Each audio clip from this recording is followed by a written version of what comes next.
সামুদ্রিক জলাশয়ে oyster, green muscle, seaweed চাষ হচ্ছে কক্সবাজারে।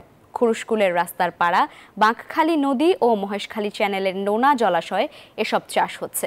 ব্যবহার করা হচ্ছে শুধুমাত্র বাঁশের ভেলা, প্লাস্টিক ড্রাম, রশি, প্লাস্টিকের নেটের খাঁচা। সফলতার পাশাপাশি বৈদেশিক মুদ্রা অর্জনের স্বপ্ন দেখছেন উদ্যোক্তারা। সিয়াম সোহেলের তথ্য ও মোহাম্মদ ইউনুসের ছবিতে ডেস্ক রিপোর্ট। এ যেন বদলে যাওয়া এক কক্সবাজার।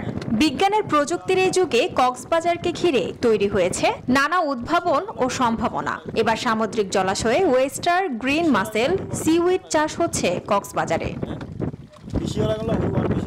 2022 সাল থেকে সমন্বিত কৃষি ইউনিট মৎস্য খাতের আওতায় মেরিকালচারের অধীনে এই গ্রিন মাসেল, ওয়েস্টার ও সিউইড চাষ শুরু হয়েছে, যেখানে পল্লী কর্ম সহায়ক ফাউন্ডেশনের অর্থায়নে বাস্তবায়ন করছে ইন্টিগ্রেটেড ডেভেলপমেন্ট ফাউন্ডেশন।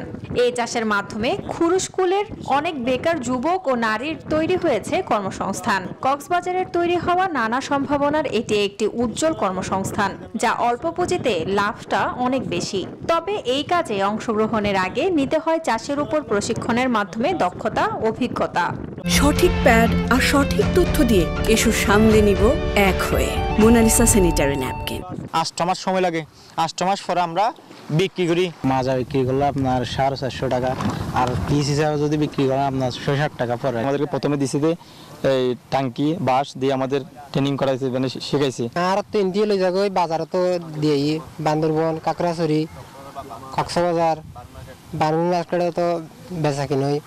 আইডিএফ এর কর্মকর্তারা বলছেন, অগভীর নোনা জলাশয়ে ঝিনুক চাষ একে অপরের কাছ থেকে দেখে ঝিনুক চাষের দিকে ঝুঁকে পড়ছে হতদরিদ্র মানুষরা।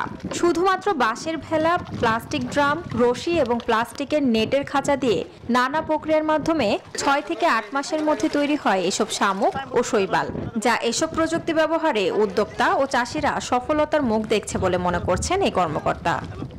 যে সদস্য আছে এদেরকে আমরা প্রশিক্ষণপ্রাপ্ত করা হয়। প্রশিক্ষণপ্রাপ্ত করার পরে এদেরকে বিভিন্ন উপকরণ সহযোগিতা করা হয়। মাসেলটা উৎপাদন করার পর তাদেরকে বাজারজাতকরণ ক্ষেত্রে আমরা বিভিন্ন রেস্টুরেন্ট যেগুলো আছে কক্সবাজার বিভিন্ন হোটেল রেস্টুরেন্টে আমরা এটা সাপ্লাই দিতে পারি।